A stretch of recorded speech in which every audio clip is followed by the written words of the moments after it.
To be on. The Africa Center on Economic Transformation has put together a report spanning some 20 years between 2000 and 2020. We're going to delve into the elements in there, find out where we stand as a country, Ghana and beyond, and their focal areas and what it means for the economic transformation of the continent. Joining us for that conversation, we have Dr. Ed Brown, or Edward K. Brown. We all call him Ed Brown, Senior Director, Research and Policy Engagements with the Africa Center for Economic Transformation. Good morning to you, sir. Good morning. It's so good to have you join the conversation. Even before we get into your report and everything it brings to bear, I would ask you this straightforward question. When you look at African economies today, yes, on the back of COVID, on the back of the Russo-Ukrainian war and everything, what is the picture you see? Well, I think it's very important to recognize the fact that the COVID, the Russian-Ukrainian wars have had some significant effects on the economy. But beyond that, if you look back 2 decades, you see that African economies have been struggling. So the narrative of Africa rising, which was, more or less being trumpeted in the early 2000s, was clearly a manifestation of growth. In other words, the economies are growing, but they were not creating jobs. And then when you have the financial crisis, as well as the COVID, and then the commodity super cycle that came in 2015, all these things had effect on the economies because the economies were not resilient enough to absorb these external shocks and recover quickly. So the picture that we continue to paint over the last 2 decades is that African economies are transforming slowly. They're transforming slowly. And in fact, what is even a little bit more disconcerting is that when you look at the year 2000 and you compare it to the early transformers, that gap between African economies and the early transformers, and I mentioned countries like North Korea, Vietnam, Malaysia, Brazil, and so on, we see that gap over the last 20 years has even widened further. So even though the economies are transforming slowly, they are not catching up with the other economies. So that is the picture we have today, unfortunately. But that is not to say that there are no, successes. In fact, several countries have made good progress. And I can mention countries like Mauritius, Tunisia, Morocco, South Africa, that have really been transforming their economies over the last 2 decades, 2 to 3 decades. So the picture, while it sounds a little bit disconcerting, there are, areas of progress that we can learn from. Right, and you highlight, of course, in the report some of these areas that we'll be getting into. But again, narrowing it down to Ghana, for example, because most of us are more concerned about where we are. On the back of our debt restructuring and everything else that we've seen, the initial haircut and now the second batch of it, looking at our external creditors and all of that. What is our peculiar situation in all of this? Well, I wouldn't necessarily say that it's a peculiar situation because the debt issue, is a much more broader issue going beyond Ghana itself, in terms of what has happened since COVID, and the Ukrainian war. So the liquidity crisis was further precipitated by those shocks. Okay, and therefore for Ghana, what has been the main challenge is that you have an increasing proportion of the public debt being, the debt being domestic debts. Okay, so you have the external debts, but the domestic debts, and if you start restructuring the domestic debt, you're also creating a certain lack of confidence in the financial sector. Right. So there's always that challenge that you need to look at when you're looking at the debt situation in the country. But beyond the immediate liquidity crisis that we face is the issue of solvency. And the solvency is related to whether or not the economy is capable of financing its debt on a long-term, medium to long-term basis. The health of the economy. The health of the economy. That's what it is. Yeah. Let's now come to the ATI itself, the African Transformation Index. Yes. You target 30 out of 54 countries, so not all African countries are in there. Why that? And maybe to kick start on that, What is the ATI all about? Okay, the ATI is basically an indicator that traces the transformation trajectory of African economies over a period of time. So it does not only trace that, but it also compares it with other, early transformers. So that at least for each of these countries, you can begin to assess what it is. Now, it provides an analytical framework for, leaders, policymakers, but even you as a journalist, to be able to assess how the economies are performing. Even the ordinary man on the street, the civil society and others, can easily, because it's easily digestible, it's in a form that is intuitively, satisfying. And therefore, you can use that to gauge what the economies are doing. And let me just make one simple description of what the ATI is. So we're saying that growth with depth. And the reason why we're saying growth with depth is that we've realized that growth alone, while necessary, is not sufficient. And we've seen jobless growth over the years.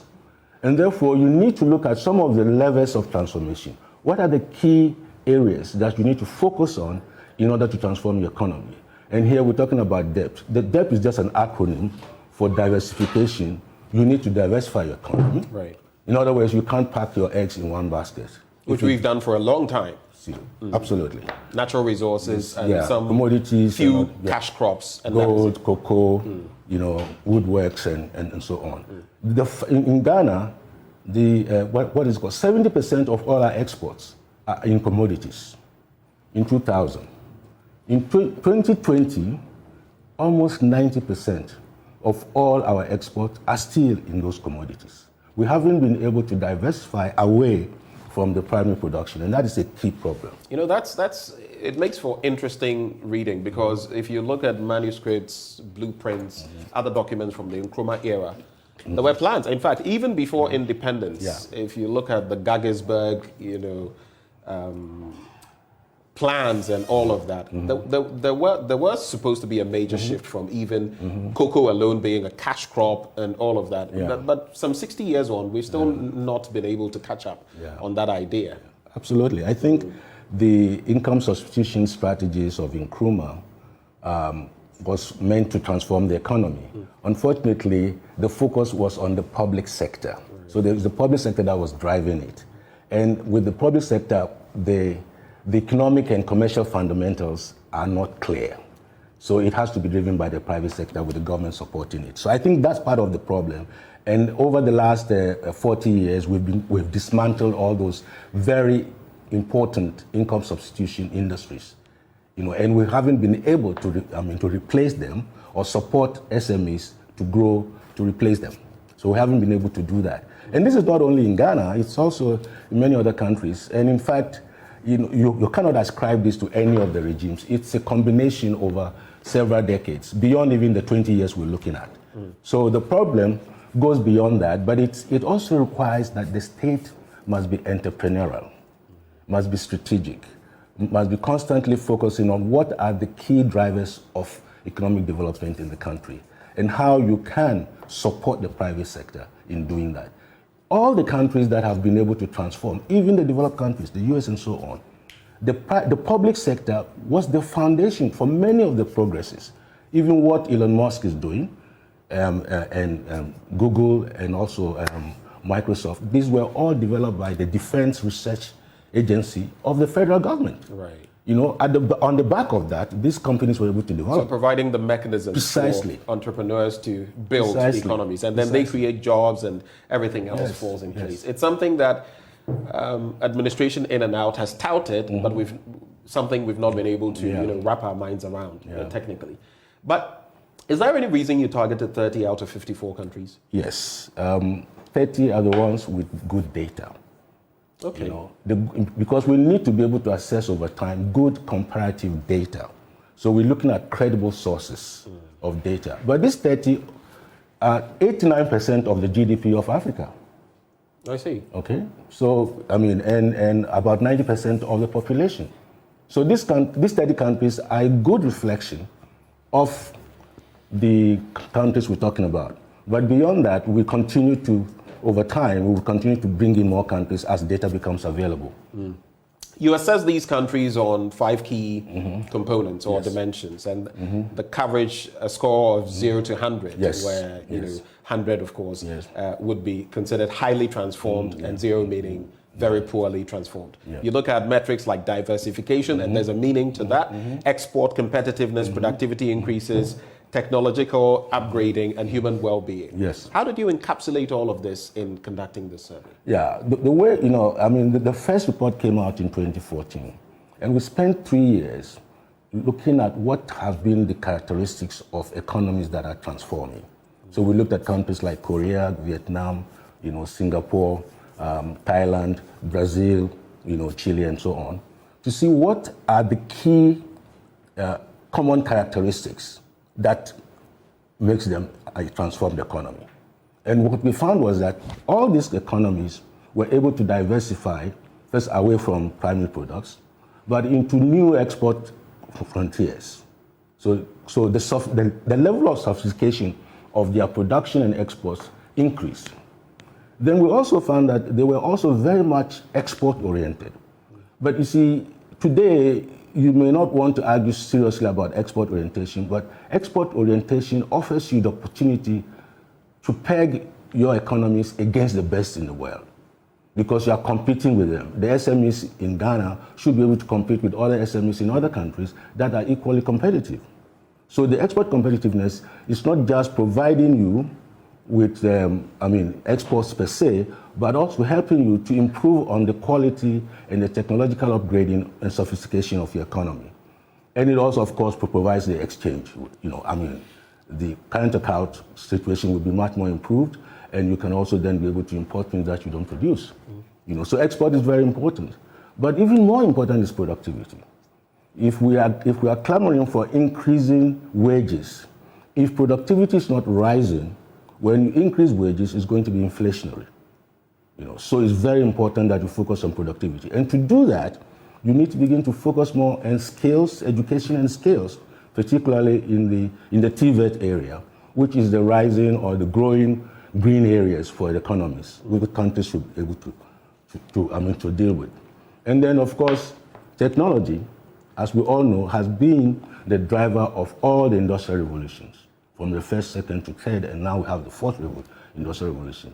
So if you are not applying technology, and here the state has a role to play in supporting the small and medium-sized enterprises, in adapting new technologies to become competitive. But of course, the H is the human well-being. It's the composite. We go beyond just measuring poverty. We're measuring poverty through income, GDP, but also looking at inequality. We're also looking at the extent to which the society is integrating female into the labor force. So formal labor force employment of female constitutes a very important element, because without that, we cannot really increase human well-being.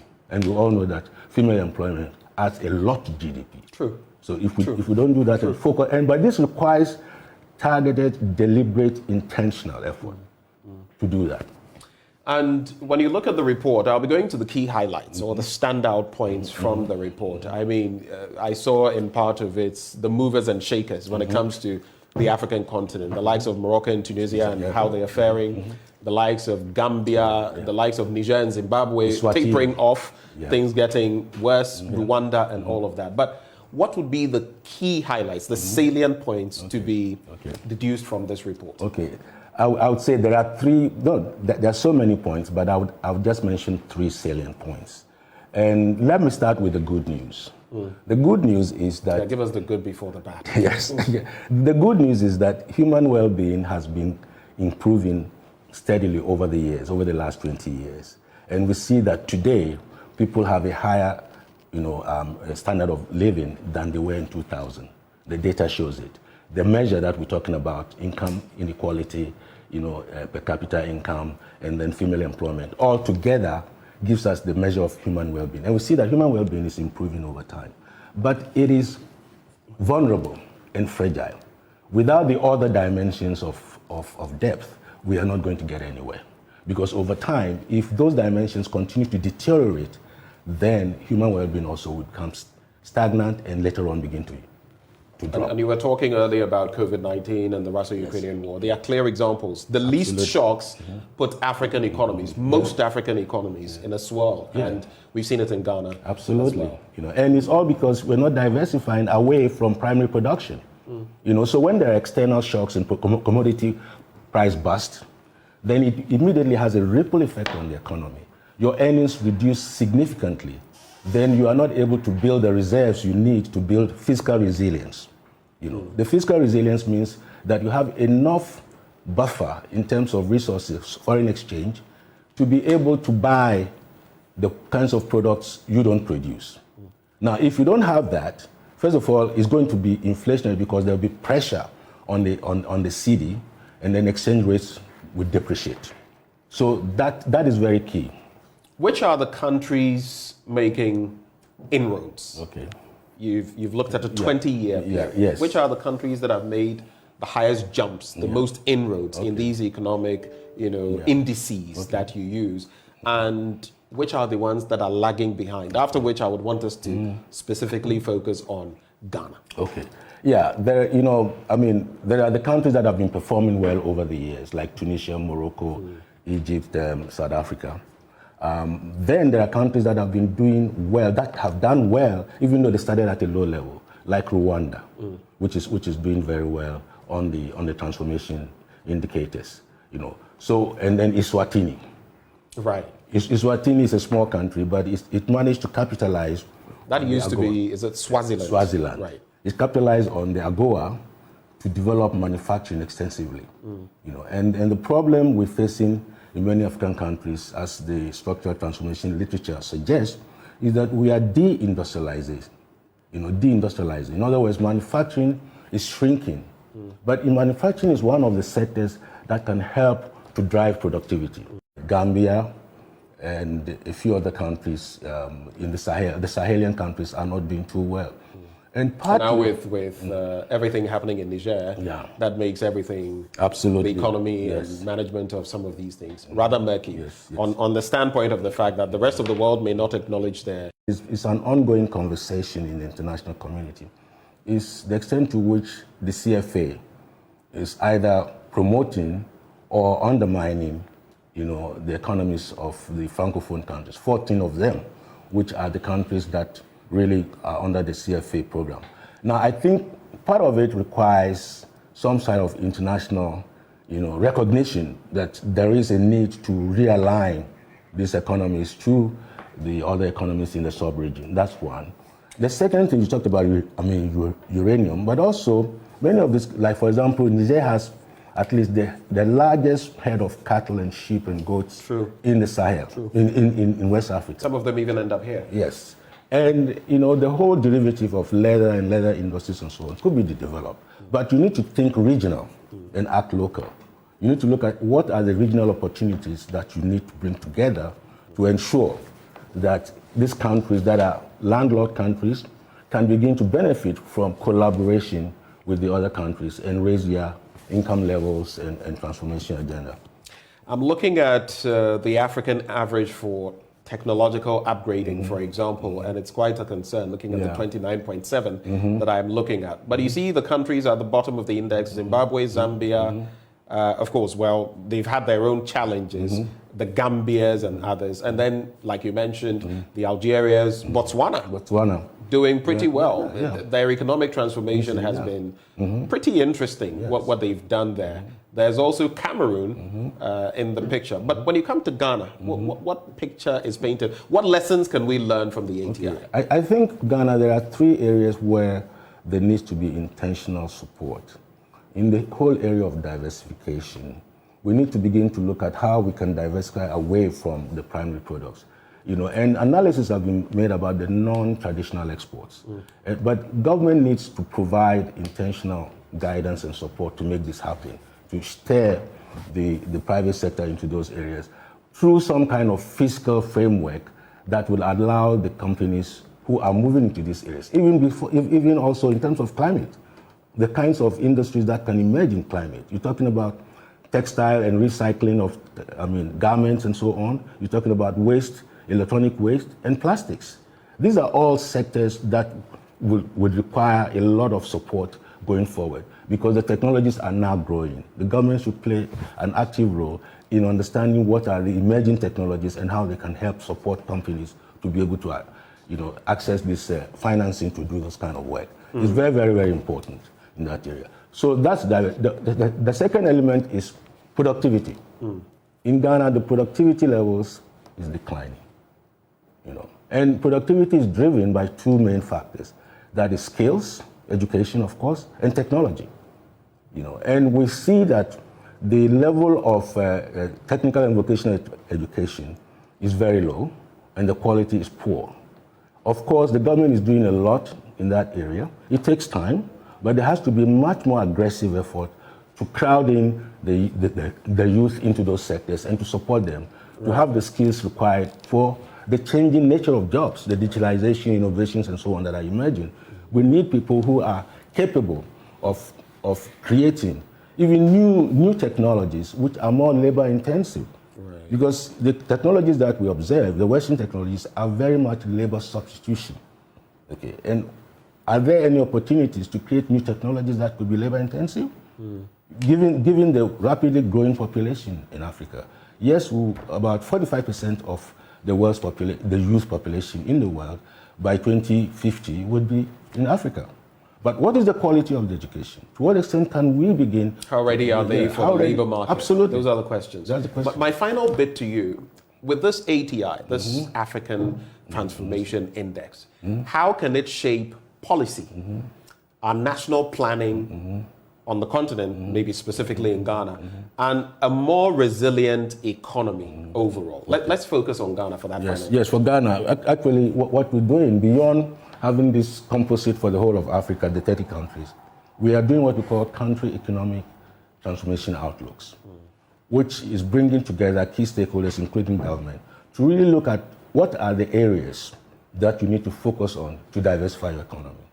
So we've done what's called the product space analysis, which looks at the various types of commodities or products that Ghana, given its endowment, can easily become more competitive, even though it has a comparative advantage. Right. But it becomes more competitive. So it's extremely important that we begin to look at the development agenda from that transformation lens. So what we're trying to do is to bring stakeholders together to appreciate the importance of using these dimensions, these indicators. Once we focus on those indicators, the point about the indicators is that they are not just policy, they are actual on the ground. If your economy is diversifying, you know it's diversifying. Right. Because the data shows that it's diversifying, and you have a way to calculate that. If your economy is export competitive, we know. So you can more or less field transformation because the data is there. It's not, oh, we've built 10,000 kilometers of road or we built X number of schools and so on. No, those are inputs. Okay. But the real outcome, the results, right. These 5 dimensions are critical if you focus on them. In other words, if the president says to his lieutenant and say, listen, I don't want any other thing. I want my economy to be diversified. So you, Minister of Industry and Trade, Minister of Finance, Minister of Agri, come together. What do you do? How do we get it done? Export competitiveness, the Export Promotion Agency and all that. Bring them together and give them targets about what they need to do. If you focus on that, you would be able, then you wouldn't be, in fact, the issues of malfeasance, corruption, and so on will be reduced because you're not looking at the number of ambulances you're buying. You're looking at the number of, the maternal mortality that is reducing. Right. And all those things that relate to and that's the good thing about data. They say the devil is in the detail, and I would say the devil of our economic maltransformation is in the data that we do not apply. But we're grateful, Doc, that you've taken the time to join us this morning. And moving forward, we would like to see how all of this shapes policy and our national economic life in terms of development. Joining us for this conversation, Dr. Edward K. Brown. He is Senior Director of Research and Policy Engagements with the African Center for Economic Transformation. He joined us for a conversation this morning. Stay with us. There's a lot more coming your way on the AM show after the break.